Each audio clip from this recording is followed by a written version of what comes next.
if you feel that you don't have discipline and are not being able to stay consistent, you need to watch this till the end. Hi everyone, my name is Aatiya. Welcome to PhDpreneur, where we discuss about PhD mindset and research. As a child, while growing up, I was really disciplined as a kid, as a teenager, even as an adult. And I remember when I was doing my masters in Bangalore, we had our dinner at 7 p.m. So whenever I used to go out, other girls in hostel actually used to clock the time with my going, that she's going now, so it must be dinner time. So I no longer follow that kind of strict regime, but I can fairly say and confidently say that I am a lot disciplined, have always been, and I know people who are struggling with this. I just want to share my insights on what I've learned, things about discipline, several books that I've read. I'll give you book recommendations also if you want to build on this, and several nuances that discipline talks usually miss. For me personally, discipline is just blocking our time and then doing it. But I understand that there are several other nuances which we are going to discuss in today's video. Discipline is a function of two things primarily: motivation and mental health. Most of the times the material around us focuses on motivation part. On mental health there is no significant focus, and I just want to get back the focus on both of these things. If you are into book reading, then I would like to suggest these two books. First is Relentless.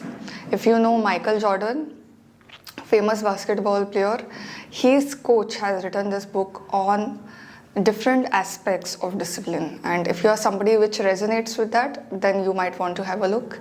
If you need facts and figures and want to understand disciplines from the science perspective, then I would suggest this book, The Science of Discipline. And if you are not in a state of incorporating anything new, because even discipline is a skill, okay, we are speaking about beginner's perspective. I'll come to the advanced tactics later.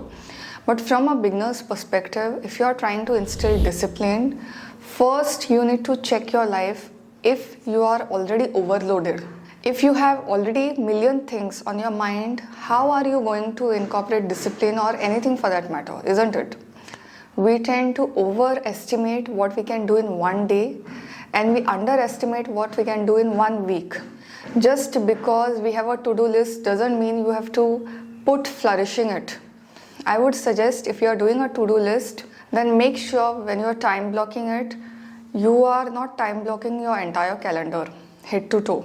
Keep some room for contingency. That could be some work. I'll give my example. I used to take so many things.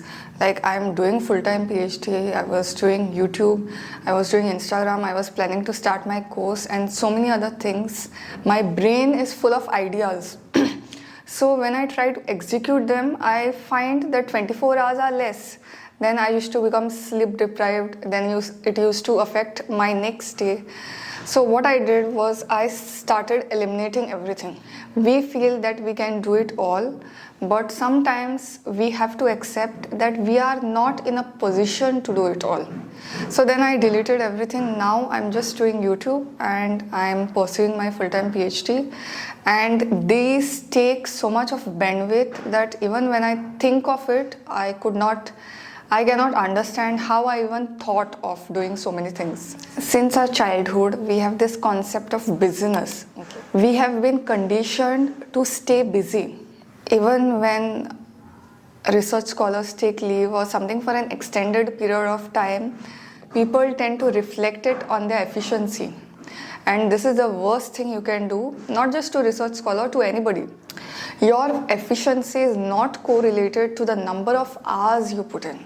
We have got so conditioned to it, like 9 to 5 everywhere. If somebody leaves early, it becomes a headline. And with this attitude, what happens is we are continuously working, but in our head, there is no output. Assume that by being busy, you will get disciplined. In fact, it's opposite. Say suppose somebody calls me for a movie. I will make it a point that it comes to the priority and I will go for that movie.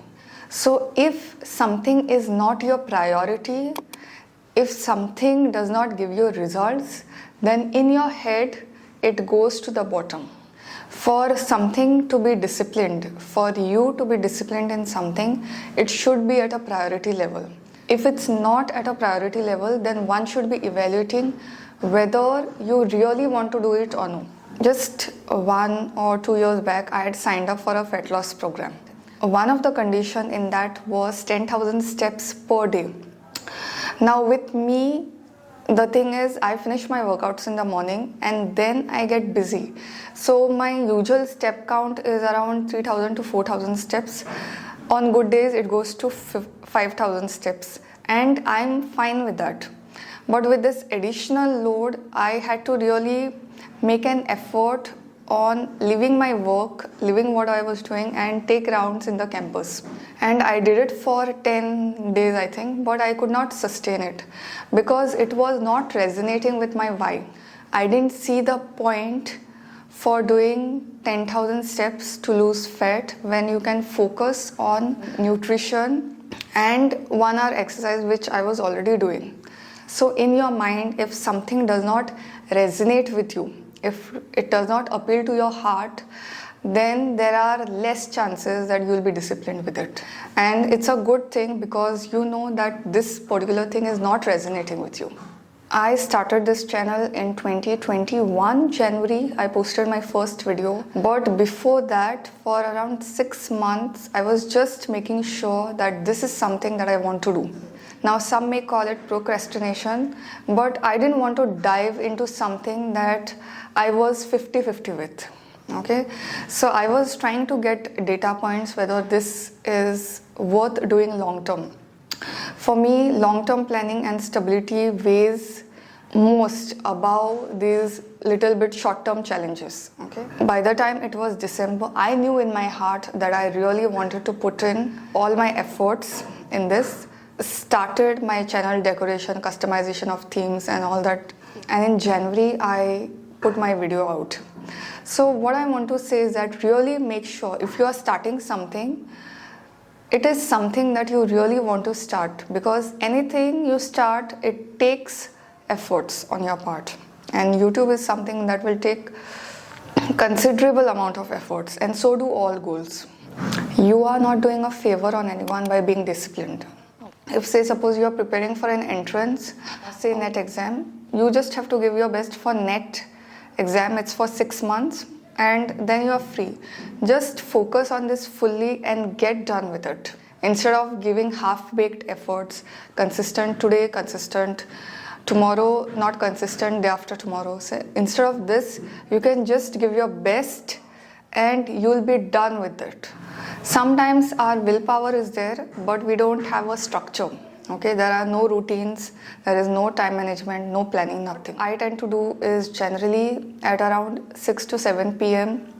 I choose a particular time depending on my work schedule and I plan what all things I have to do next day. And usually I know in my mind that at this point of the day I'll be doing this, or this point of the day I'll be doing this. Like today is my filming day, so till 1 o'clock I have 9 to 1 I have dedicated time for this. In such cases it really helps you to stay on track and you know what is going on. In the evening at a certain time I will be editing this video, then at certain time it is going to get published. Otherwise if we don't plan, we are like ship without rudder. And I can really make out the difference if I don't plan out things the previous day and when I plan out things. Okay, if I don't plan, I am like a headless chicken who goes around here and there with no output. And when I plan, I may do just one thing, but that one thing will have efficient output. Nutrition plays a key role, and I'll tell you my story. Like earlier, what used to happen was there are few diet trends that I was following. I was doing intermittent fasting for some time. Now what happens with intermittent fasting is that you block a certain time. Somehow it was clashing with my schedule and it was not suiting me and I was left feeling weak. What I did was I really broke that restriction and I started having few things like ragi and some sprouts, and it really upped my energy. Like usually by 5-6 p.m. I'm zapped. For the first time in life, I had more energy. You may have all the time in the world, but if you don't have the energy to utilize that time, then that time is of no use. Also, when I'm doing something, I just make sure that I keep my phone away because it zaps my energy sometimes, and I have a blocker on my phone. So I put it on, and for 3 hours, except for incoming calls, sometimes it's urgent or anything. So for incoming calls, I've whitelisted it, but otherwise the phone is on a blocker and I'm not able to access any of the apps. Do you know the role of limiting beliefs in building discipline? Sometimes we just have to flow with the process. Okay, so like when I was studying and preparing for entrance exam, I used to feel like if I do it at last minute, I will remember it better. I had to give several attempts because of this limiting belief. Practically all beliefs are limiting beliefs. Okay, so as we elevate our levels, these limiting beliefs become very clear. And since I've taken admission for this course, my limiting beliefs are getting upgraded day by day. Like sometimes we want to ask for help for something that we require, and we first only assume that that person is not going to help because of whatever experiences we have had with them. You can never reach at a particular conclusion. You never know in what mood he or she is. Being disciplined does not just mean that you are doing this amount of work for so many days. It also means that you have to accommodate yourself when you do this amount of work instead of this. You have to also account for the fact that some days your energy will be low and you can do bare minimum or less but still show up on the next day. Okay, usually when it comes to discipline, we have a really rigid structure of what discipline is about, but I don't think it's true. Then the next concept is neuroplasticity. What it means is that you can increase discipline by just practicing it. Our nervous system has something called as myelin. Your efficiency is correlated to the thickness of myelin. It has been shown in studies that the more you practice whatever you are doing, the more disciplined you get, more the efficiency and the thickness of myelin increases. You can have a look at papers in Google or scientific papers in journals of thinking discipline as something which is not just cognitive, it has real effects on your body. There is a book actually which explains in detail everything about it, and I'm not able to recall the book. I'll see if I can put it in the description. Then the most common effect is decision fatigue. When you have too many decisions to make, you are obviously spending too much energy on choosing which one. So limit the options. Like recently I got rid of certain clothes in my wardrobe which were new, brand new, but it did not resonate my style.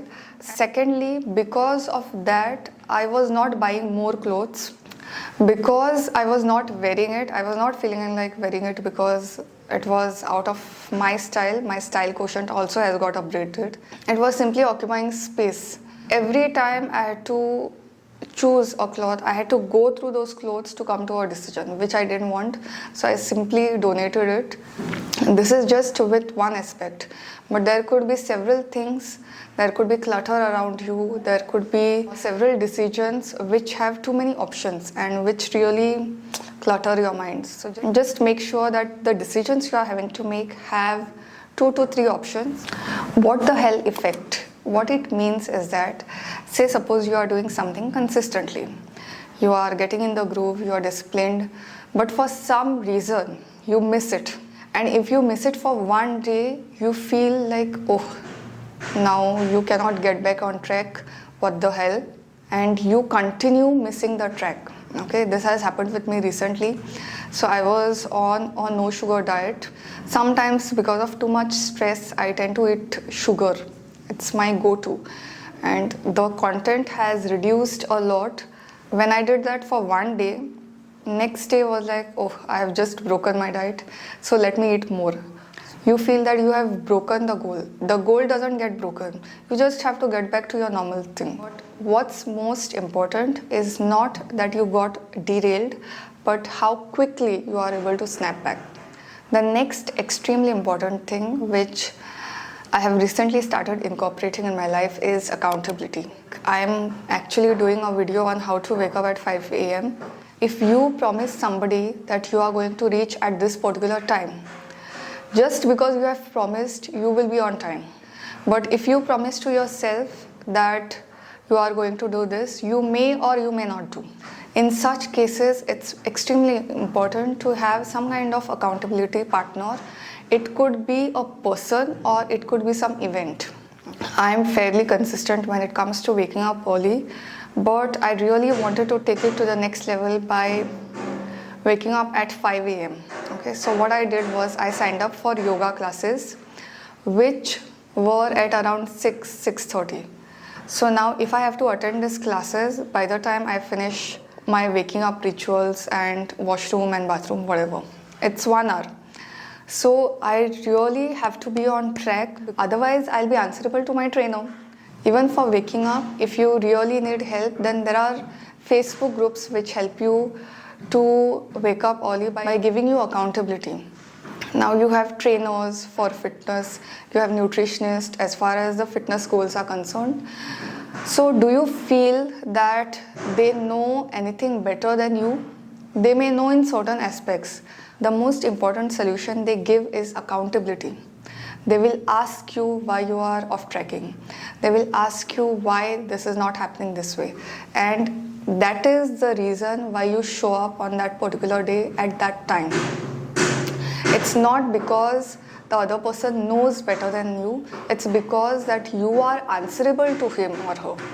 The next thing you can try aiming at really is to have 3 versions: good, better, best. So whenever we want to do something towards a particular goal, we have just one thing, like for this many hours I'll work this particular days. But what do you do if you have a bad day, which you will have? Every one of us have. So now what I do is I tend to make these different versions. So on my best day I will do this, on my worst day I will do this, but at least some form of action will go into it. We often gravitate towards things that make us feel comfortable, and discipline is something that will push your limit. The discomfort is worth it. We feel it's too much of work and too much of thing, sadly, but it will be worth it once you reach a result. I think of it this way: I have this one life as a human being. In next birth, I become some giraffe or some lion, then I have no chance. So might as well use this life to get the best out of it. The lifespan on humans is it's quite limited. Might as well use it to your benefit and take it to the next level. Till the next time, bye.